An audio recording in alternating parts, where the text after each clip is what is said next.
नमस्कार दोस्तों, सभी साथियों को स्वागत है। दोस्तों, इंडियन मिलिट्री एकेडमी और बीआरओ के लिए जो हम जीके की क्लास करा रहे हैं, उसमें आपकी जो हिस्ट्री की, इतिहास की जो क्लासेस हैं वो ऑलरेडी चल रही हैं।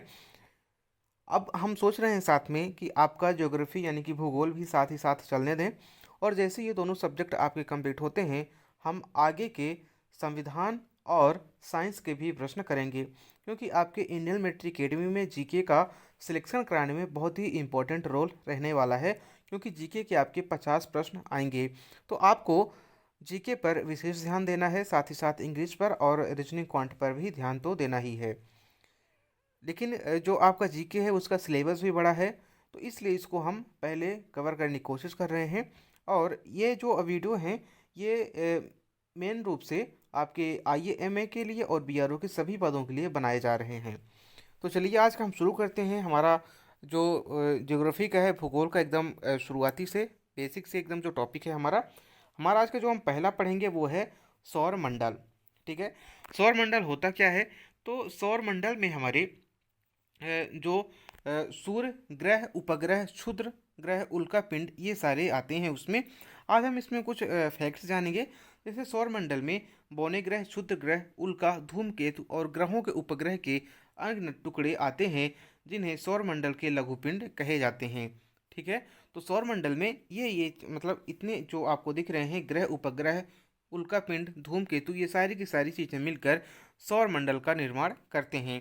और जो हमारे सौर मंडल का केंद्र बिंदु है वह सूर्य है। क्या है? सौर मंडल का जो केंद्र बिंदु है वह सूर्य है।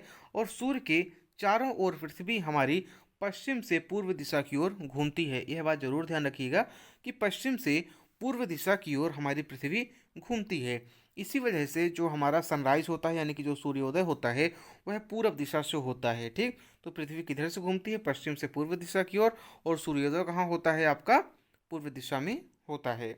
इसके आगे है सौर मंडल के जो कुछ अन्य तथ्य हैं। सौर मंडल का सबसे जो बड़ा उपग्रह है यह बृहस्पति है, और सबसे छोटा उपग्रह यह आपका बुध है।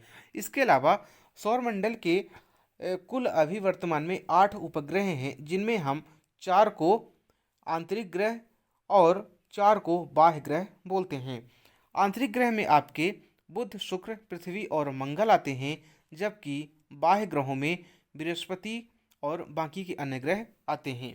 ठीक है, तो आंतरिक ग्रहों में कौन कौन से आते हैं? बुध, शुक्र, पृथ्वी, मंगल।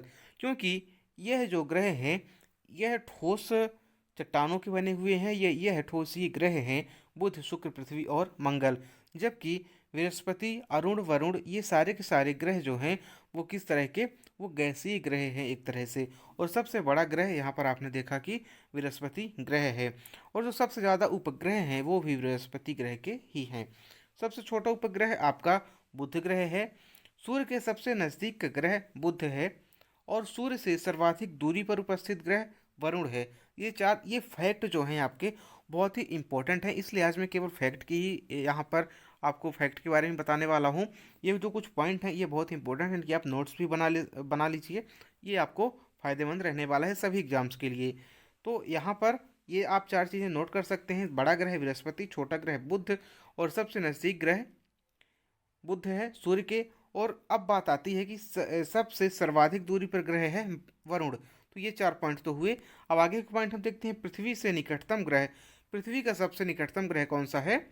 शुक्र है। ठीक है, अब यहाँ भी एक बात और आती है कि यहाँ हम जो सूर्य से दूरी के बढ़ते क्रम में अगर हम ग्रहों को रखें, तो पहला ग्रह हमारा बुध, फिर है शुक्र, फिर है पृथ्वी, फिर है मंगल। इस तरह से जो हमारा सूर्य से बढ़ती दूरी के क्रम में है, तो जो आपके पृथ्वी के सबसे निकट अगर हम ग्रह की बात करें, तो पहले नंबर पर आता है शुक्र और दूसरे नंबर पर आता है मंगल। चमकीले ग्रहों की बात करें तो जो सबसे चमकीला ग्रह है वह शुक्र ग्रह सबसे चमकीला है। और शुक्र ग्रह को ही भोर का तारा, सांझ का तारा या पृथ्वी की जुड़वा बहन भी कहा जाता है। यह बात भी ध्यान रखिएगा। शुक्र को और क्या कहा जाता है? भोर का तारा, सांझ का तारा, पृथ्वी की जुड़वा बहन या पृथ्वी की भगिनी कहा जाता है। इन ग्रहों से शुक्र ग्रह को जाना जाता है। और यह जो आपका प्रश्न है यह कई बार पूछा गया है कि पृथ्वी की बहन, पृथ्वी की भगिनी ग्रह ये किस ग्रह को कहा जाता है। फिर दूसरा है, सूर्य के बाद सबसे चमकीला तारा, सूर्य के बाद जो सबसे चमकीला तारा है वह सिरियस है। अधिकतम उपग्रहों वाला ग्रह बृहस्पति है। बृहस्पति के सबसे अधिक उपग्रह खोजे गए हैं। सबसे शीतल ग्रह यानी कि सबसे जो ठंडा ग्रह है वह नेपच्यून है। और यही ग्रह जो है आपका सूर्य से सबसे दूर स्थित है। सबसे गर्म ग्रह शुक्र है। सबसे भारी ग्रह बृहस्पति है। लाल ग्रह मंगल ग्रह को कहा जाता है, रेड प्लेनेट। सबसे बड़ा उपग्रह गैनीमीड है। और यह जो उपग्रह है गैनीमीड, यह उपग्रह बृहस्पति का उपग्रह है। सबसे छोटा उपग्रह डीमोस है। ठीक है, डीमोस और फीबोस ये दोनों मंगल ग्रह के उपग्रह हैं, डीमोस और फीबोस। और सबसे छोटा उपग्रह डीमोस है। आगे हम देखते हैं, आगे है नीला ग्रह किसे कहा जाता है। नीला ग्रह आपको पृथ्वी का कहा जाता है। मॉर्निंग इवनिंग स्टार या भोर का तारा, सांझ का तारा, ये हमने आपको बता दिया। शुक्र ग्रह को कहा जाता है पृथ्वी की जुड़वा बहन शुक्र ग्रह को। हरा ग्रह किसे कहा जाता है। हरा ग्रह आपका नेपच्यून को बोला जाता है। बड़े लाल धब्बे वाला ग्रह वह बृहस्पति को बोला जाता है। स्वर्ग का भगवान किसे बोला जाता है। बृहस्पति ग्रह को ही स्वर्ग का भगवान बोला जाता है। अधिकतम दैनिक तापांतर बुध ग्रह में है। अधिकतम दैनिक तापांतर बुध ग्रह में इसलिए है क्योंकि जब सूर्योदय होता है यानी कि जब दिन होता है बुध ग्रह पर, उस समय सूर्य के अत्यधिक नज़दीकी के कारण बुध ग्रह का तापमान अत्यधिक बढ़ जाता है। और सूर्यास्त के बाद यहाँ का तापमान अत्यधिक ठंडा हो जाता है। तापमान के अत्यधिक ठंडे होने के कारण का कारण यह है कि जो बुध ग्रह का वायुमंडल है वह अत्यधिक गर्मी के कारण नष्ट हो चुका है।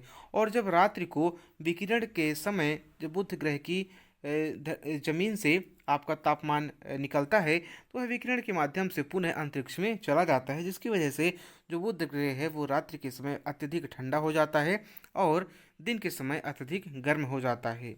तो ये थे आज के कुछ फैक्ट। अब हम कल पढ़ेंगे अक्षांश एवं देशांतर रेखाएं। अब आपसे मिलेंगे अगली क्लास में, तब तक के लिए नमस्कार, धन्यवाद।